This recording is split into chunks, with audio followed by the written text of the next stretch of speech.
Salut à tous! Après vous avoir testé l'iPhone 13, on passe au modèle Pro. Donc je vais vous dire ce que j'ai pensé de l'iPhone 13 Pro et j'en profiterai aussi tout au long de cette vidéo pour le comparer à l'iPhone 12 Pro de l'année dernière. Généralement, acheter le modèle de l'année d'avant qui a bien baissé de prix et qui reste excellent, c'est plutôt une bonne idée. Donc ça vous permettra de savoir si les nouveautés de cet iPhone 13 Pro sont vraiment importantes pour vous ou alors si vous pouvez vous en passer.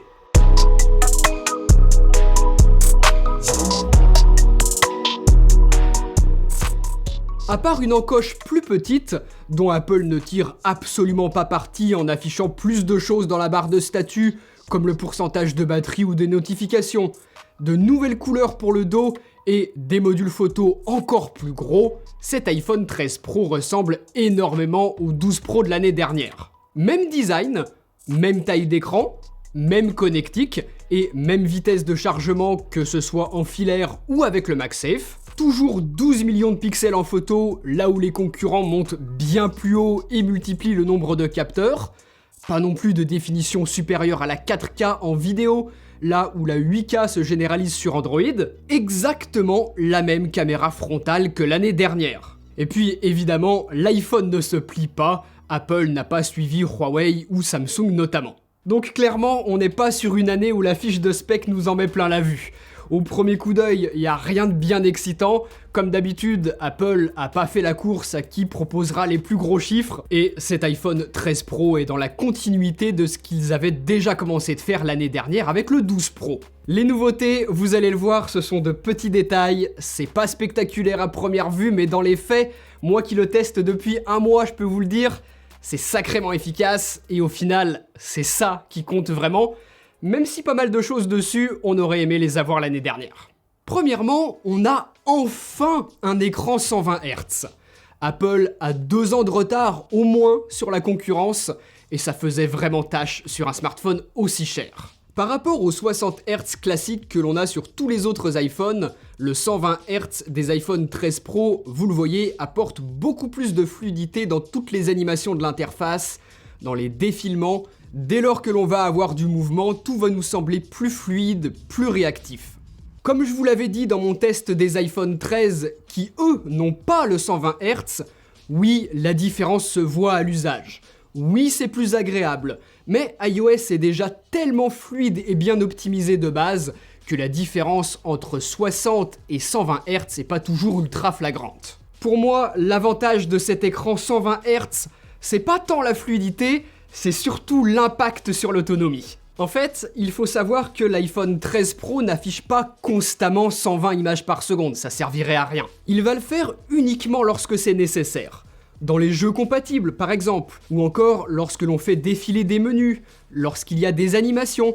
Mais le reste du temps, il va intelligemment descendre jusqu'à 10 images par seconde au minimum. Par exemple, lorsque l'on lit du texte ou que l'on regarde une vidéo, le nombre d'images par seconde n'a pas besoin d'être élevé. Et donc, vous comprenez l'intérêt de descendre le nombre d'images par seconde dans ces cas-là. Le résultat de tout ça, c'est que c'est sacrément efficace, puisque cet iPhone 13 Pro, qui a une batterie plus petite que celle de l'iPhone 13, a pourtant, je trouve, une meilleure autonomie.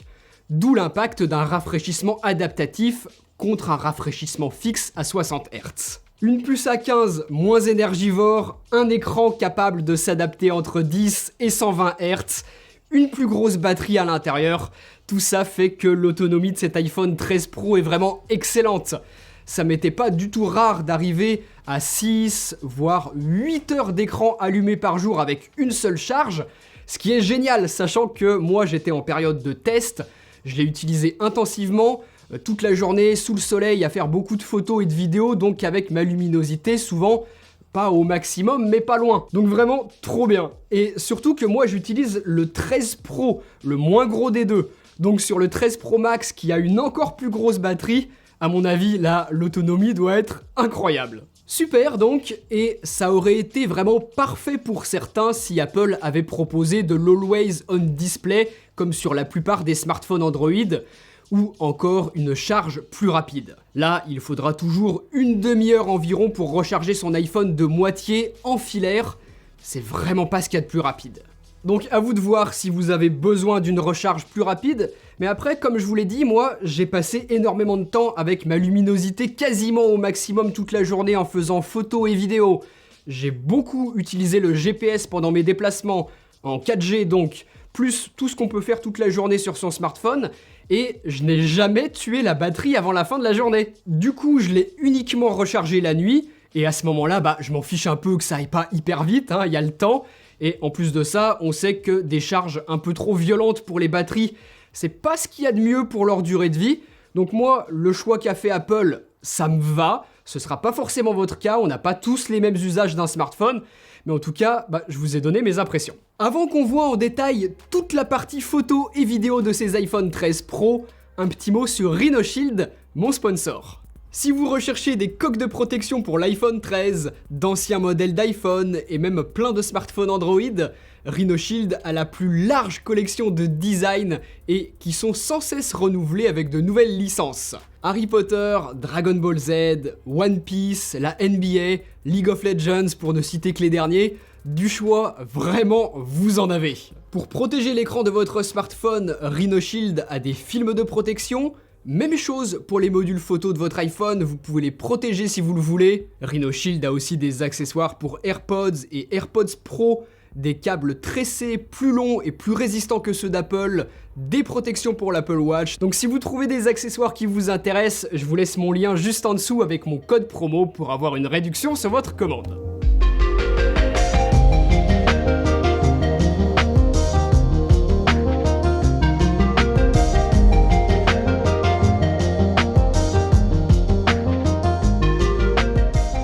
En photo, la bonne nouvelle, c'est que l'iPhone 13 Pro et le 13 Pro Max sont identiques.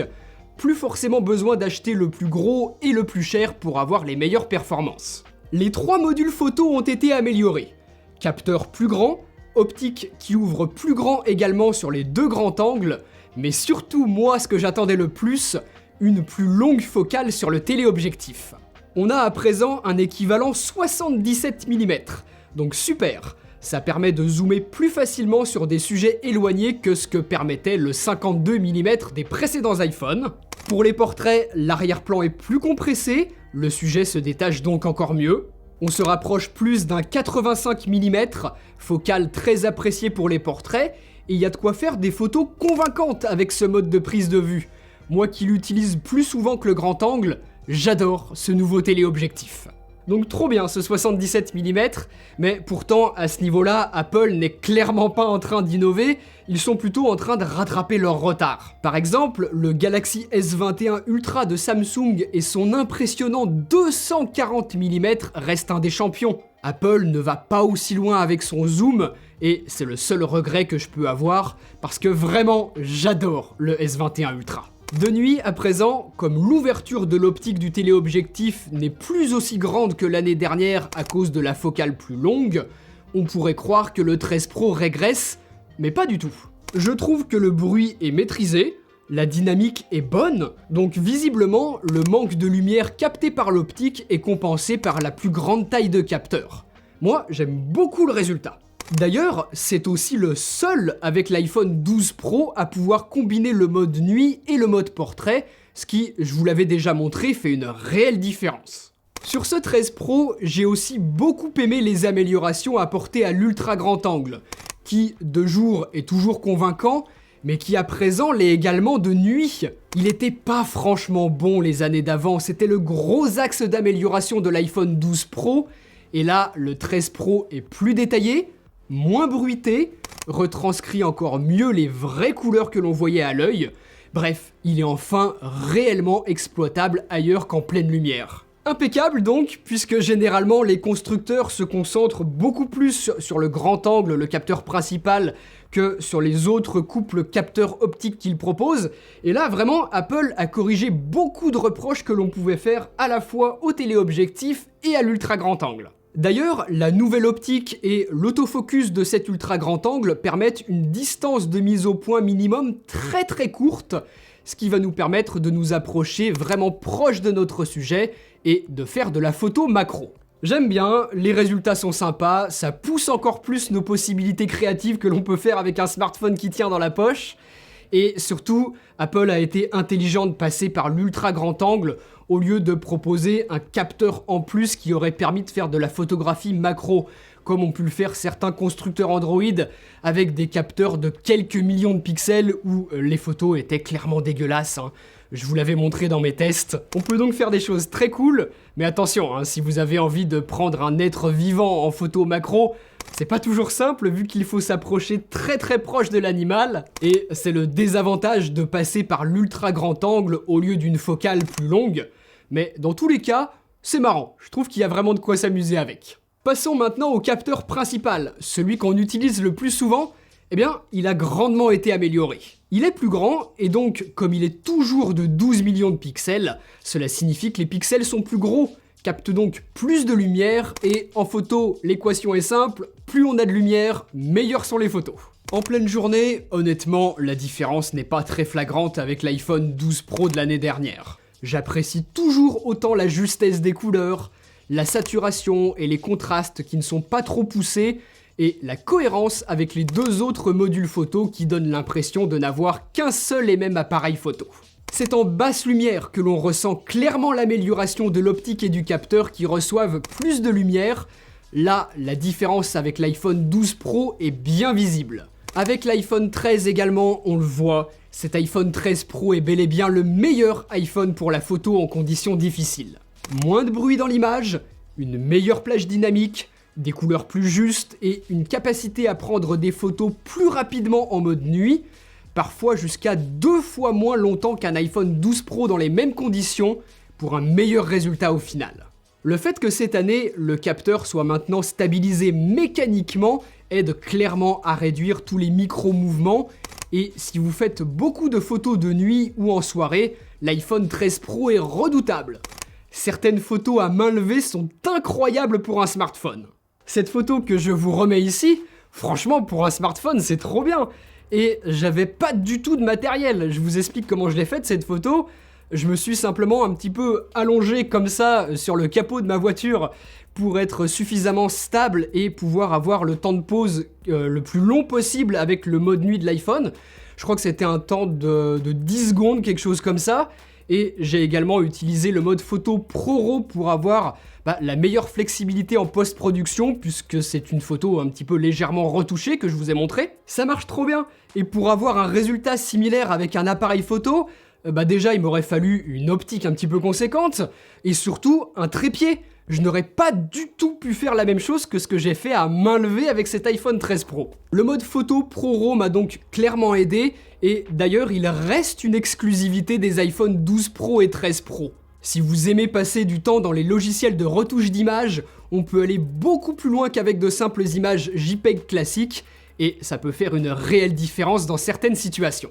Ensuite, sur les iPhone 13 et 13 Pro, Apple a introduit de nouveaux réglages prédéfinis qui vont nous permettre d'obtenir facilement un certain type de résultat. Vous voyez qu'on en a plein ici. Ça peut s'apparenter à des filtres, mais c'est un petit peu plus intelligent que ça, puisque là où des filtres appliqueraient exactement le même rendu sur la totalité de l'image, ici par exemple si on a de l'humain dans notre scène, le mode vif ne va par exemple pas trop sursaturer les couleurs de peau. Bref, ça fonctionne plutôt bien, vous pouvez les utiliser si vous voulez obtenir rapidement un certain type de résultat, sachant que ces modes, vous pouvez les modifier à votre convenance, et ensuite ils seront sauvegardés, vous pourrez les réutiliser tels quels.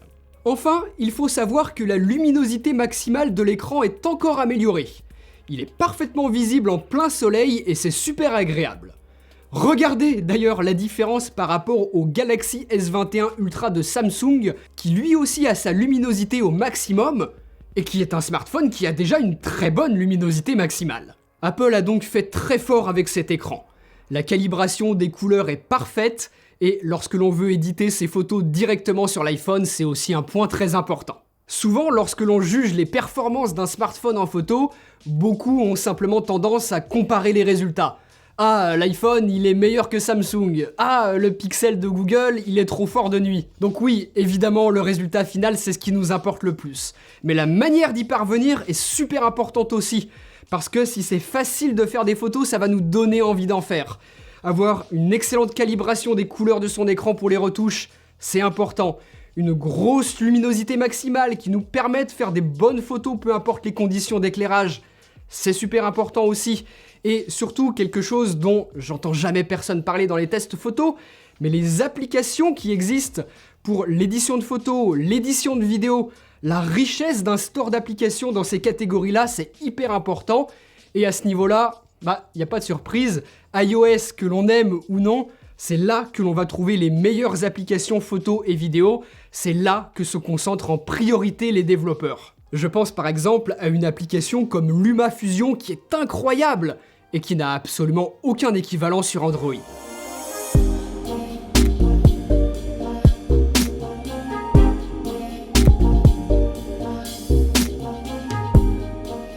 En vidéo, l'iPhone 13 Pro est toujours capable de filmer en 4K HDR jusqu'à 60 images par seconde, et moi, c'est ma caméra préférée sur un smartphone.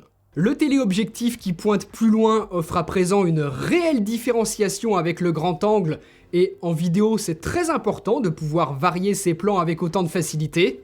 En plus de ça, pour un 77 mm, ce qui, mine de rien, commence à être une focale assez longue, et donc difficilement stabilisable, eh bien cette stabilisation est bonne, je trouve. Pas forcément besoin d'accessoires en plus donc, et pour filmer ses sorties le week-end, ses vacances, pour faire du vlog même pourquoi pas, c'est impeccable. On a un excellent autofocus, de très bonnes couleurs, j'ai rien à reprocher à tout ça. Je l'ai souvent dit, mais il faut se rendre compte que c'est quand même assez fantastique de pouvoir faire d'aussi belles images avec un appareil qui tient dans sa poche. On n'a plus forcément besoin de se trimballer avec un gros appareil photo, un trépied, plusieurs optiques pour pouvoir varier les longueurs focales. Là, honnêtement, on a tout ce qu'il faut. On le sort de sa poche, on shoot, on le range, terminé. Et si on n'est pas ultra pointilleux, que ce sont des images qui, de toute façon, vont terminer sur Internet, ça suffit. Et dans pas mal de situations, on ne verra même pas la différence entre des images faites à l'iPhone et celles avec une plus grosse caméra, si on regarde ça sur le petit écran d'un smartphone. Si vous voulez faire des ralentis, le 240 images par seconde est bien pratique. Ça reste de la Full HD et une qualité assez moyenne, pas d'évolution à ce niveau-là, mais ça peut servir par moment. Par contre, ça en aura peut-être surpris certains qui s'attendaient à une évolution à ce niveau-là. Apple n'a pas voulu proposer de la 8K comme on peut en trouver chez Samsung, Xiaomi et OnePlus par exemple. Je vais vous expliquer, vous allez voir que c'est intéressant. Pour faire de la 8K, donc qui est une définition bien plus grande que la 4K, il nous faudrait un capteur de plus de 30 mégapixels. Je crois que c'est 33 exactement. Et là, sur l'iPhone, tous les capteurs sont de 12 millions de pixels. Si on avait donc eu plus de mégapixels sur un capteur de cette taille, ça aurait logiquement signifié que les pixels auraient été plus petits, auraient donc moins capté de lumière, et donc que les performances photo et vidéo auraient été moins bonnes en basse lumière. Apple ne l'a pas fait puisque, les connaissants, s'ils avaient proposé de la 8K, ils n'auraient pas voulu que ça soit uniquement disponible sur un capteur. Ils aiment toujours ce souci de cohérence entre les différents modules photo. Donc qu'est-ce qu'ils auraient fait? Ils auraient sacrifié les performances en basse luminosité sur l'ensemble des capteurs juste pour pouvoir proposer de la 8K, pouvoir mettre sur la fiche de spec « Hey, regardez, on fait de la 8K » Non. C'est pour ça qu'à mon avis, être resté sur 12 millions de pixels et donc en 4K, c'était le bon choix. La nouveauté qu'Apple a préféré offrir en vidéo cette année, c'est la possibilité de filmer au format ProRes. Les iPhones de 128 Go de stockage seront limités à la Full HD. Pour les autres, ce sera de la 4K jusqu'à 30 images par seconde, mais vous le voyez, j'ai une limite de temps d'enregistrement, étant donné que le ProRes, format vidéo moins compressé, donne des fichiers qui sont énormes. Pour vous donner un ordre d'idée, si l'on active le mode ProRes en vidéo 4K, 1 minute de temps d'enregistrement nous donnera une vidéo qui pèse 6 Go. Donc c'est énorme et c'est clairement pas un mode à utiliser systématiquement. Le ProRes, c'est un codec vidéo moins compressé que les codecs H264 ou H265 que l'on trouve habituellement. Et c'est une très bonne chose puisque, je vous l'avais dit dans mon test de l'année dernière sur les iPhone 12 Pro, quand Apple a introduit la 4K 60 images par seconde HDR 10 bits dans le même codec que ce qu'il proposait avant, on se retrouvait avec énormément d'informations compressées dans un fichier relativement léger, et c'était loin d'être optimal.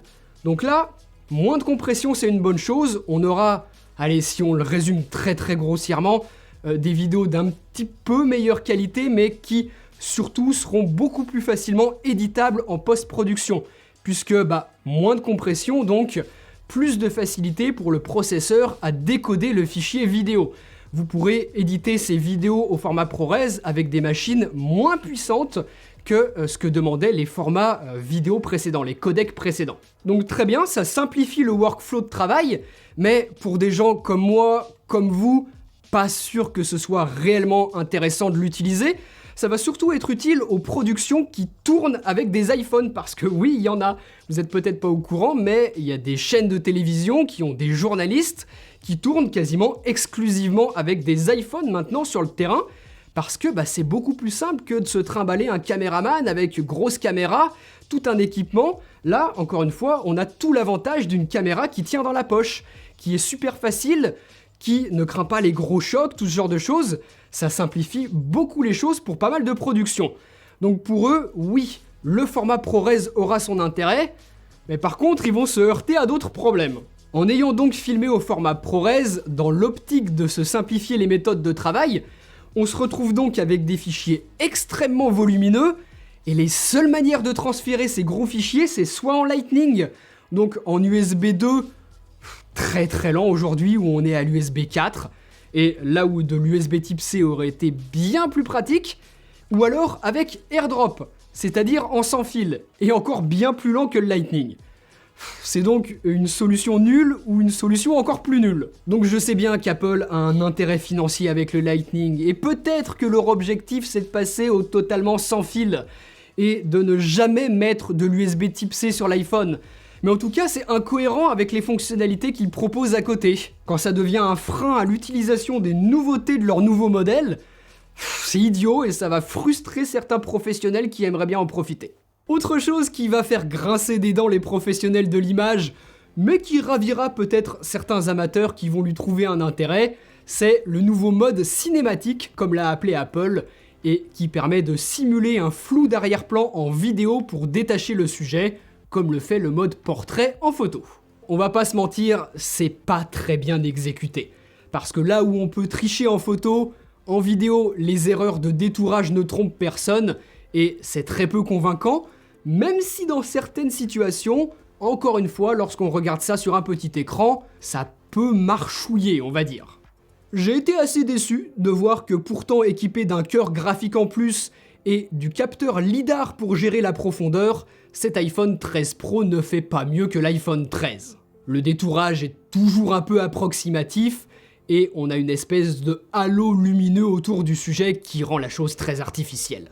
On sent bien que c'est une première version, ce sera certainement mieux les prochaines années, donc utilisez ça pour des petites vidéos que vous allez uniquement garder sur votre téléphone ou partager avec les amis, la famille, voire sur certains réseaux sociaux, mais pas pour du contenu qui sera destiné à être affiché sur un plus grand écran. Je trouve qu'Apple a légèrement fait mieux que ce qu'ont essayé de faire certains constructeurs Android, surtout au niveau de la stabilisation, où là vous le voyez bien chez Samsung, il y a vraiment eu zéro effort, c'est pas exploitable vraiment à main levée, alors que sur l'iPhone, oui, mais clairement c'est pas très abouti, ça reste une fonctionnalité un petit peu gadget.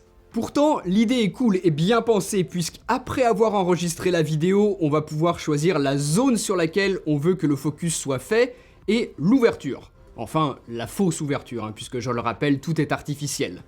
Mais Apple est allé plus loin que les autres constructeurs qui se sont contentés bêtement de proposer un faux mode portrait.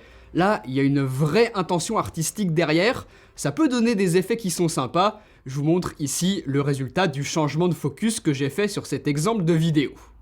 Ça peut faire son petit effet si on regarde ça sur le petit écran d'un smartphone, pour des stories Instagram, des Reels, du contenu TikTok, allez, pourquoi pas. Mais quand on voit la pub Apple qui dit qu'avec on peut filmer comme à Hollywood, franchement faut pas exagérer.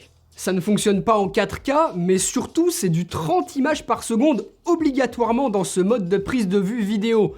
Donc, sachant que les professionnels de l'image filment soit en 24 ou 25 images par seconde pour avoir des flous de mouvement qui restent naturels à l'œil, ça fait un peu tâche pour un mode cinématique. Quand Apple dit qu'ils ont visionné plein de films pour créer ce mode, ils ont pas dû bien les regarder.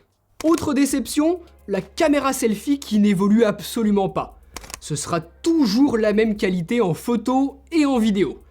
Donc c'est correct, la stabilisation est assez bonne pour une caméra frontale, mais par contre, dès que l'on commence à manquer de lumière, ici par exemple, de nuit en mode portrait, c'est catastrophique.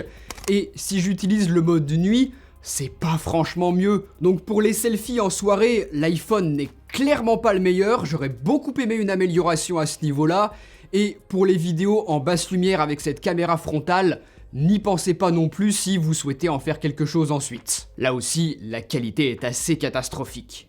Et puis enfin, un autre axe d'évolution, j'aurais bien aimé avoir dans l'application photo-vidéo la possibilité de contrôler manuellement ma balance des blancs par exemple. Je comprends que ça doive rester relativement simple à utiliser pour le grand public et que d'autres applications permettent de filmer avec des réglages plus avancés. Mais quand même, mettre du ProRes, un codec vidéo pro, mais à côté de ça, ne laisser absolument aucun contrôle sur les paramètres, je trouve ça un petit peu contradictoire. Et au bout d'un moment, on va quand même falloir arrêter de prendre les utilisateurs pour des enfants et les laisser réellement faire ce qu'ils veulent avec leur appareil. Ça, pour le coup, c'est quelque chose que j'apprécie beaucoup plus sur Android.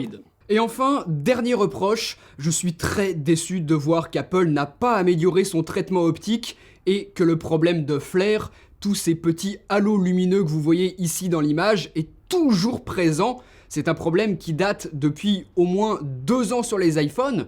Ah, regardez-moi ça, on a l'impression d'avoir des soucoupes volantes dans le ciel. On m'appelle l'OVNI. Donc au final, si, comme sur tout smartphone, tout n'est pas parfait évidemment, Apple a quand même bien peaufiné ce qu'ils avaient commencé de faire l'année précédente sur l'iPhone 12 Pro. Ce 13 Pro est quand même vraiment excellent. Un super écran avec, enfin, du 120 Hz, une luminosité maximale franchement impressionnante, une colorimétrie parfaite, c'est peut-être même le meilleur écran qui existe aujourd'hui, une très bonne autonomie, notamment grâce à cet écran d'ailleurs, un super OS si on aime cette philosophie évidemment, avec iOS 15 qui a apporté encore plus de nouveautés cette année, et surtout comme je vous l'expliquais, la richesse de l'App Store pour les applications professionnelles, que ce soit en productivité, en photo, en vidéo, c'est là-dessus qu'on trouvera les meilleurs. Énormément de puissance grâce à la puce A15, ce qui devrait permettre une durée de vie plutôt longue à cet iPhone 13 Pro. Des améliorations photo sur tous les modules, des capteurs plus grands, un capteur principal stabilisé, des optiques qui ouvrent plus grand, un ultra grand angle vraiment convaincant pour la première fois cette année avec la possibilité de faire de la macro, un téléobjectif qui pointe plus loin, et enfin pour moi, toujours le meilleur smartphone pour faire de la vidéo, même si je vous l'ai expliqué, il reste quand même quelques axes d'amélioration à ce niveau-là. Donc pour quelqu'un qui n'est pas spécialement attaché à Android, qui appréciera iOS, c'est un smartphone incroyable. Cher, très cher même, mais incroyable. Pour autant, même si rien ne vous empêche de vous faire plaisir, si vous en avez les moyens, mais si comme moi par exemple vous avez un iPhone 12 Pro, je pense pas qu'il y ait nécessité à passer sur ce 13 Pro. Il y a des différences, mais elles sont pas non plus spectaculaires. Par contre, si vous avez un smartphone qui a 2, 3 ans, voire même plus, ah là, oui, ça va vous faire une vraie différence, et cet iPhone 13 Pro, il va vous régaler. Donc à vous de voir si les nouveautés sont des détails qui comptent beaucoup au point d'être indispensables. Sinon, je vous le disais, l'iPhone 12 Pro de l'année dernière reste excellent, et en plus, il a baissé de prix. Il reste aussi la solution d'attendre l'année prochaine pour voir si tous les reproches que j'ai cités ici seront corrigés sur le prochain iPhone, qui d'ailleurs devrait changer de design. Donc c'est toujours un petit événement, on attend ça. Et sinon, l'iPhone 13, si vous n'avez pas forcément besoin de tout ce que proposent les modèles Pro, ça peut être quelque chose d'intéressant pour vous. Je l'ai testé sur la chaîne YouTube, je vous invite à aller voir ça pour en apprendre plus. En tout cas, comme d'habitude, très impatient de vous lire juste en dessous dans les commentaires pour me dire ce que vous avez pensé de cet iPhone 13 Pro et de la vidéo dans sa globalité. Le petit pouce en l'air, pensez-y, c'est toujours un travail énorme ce genre de test. Et puis moi je vous dis à très bientôt pour de prochaines vidéos. Salut!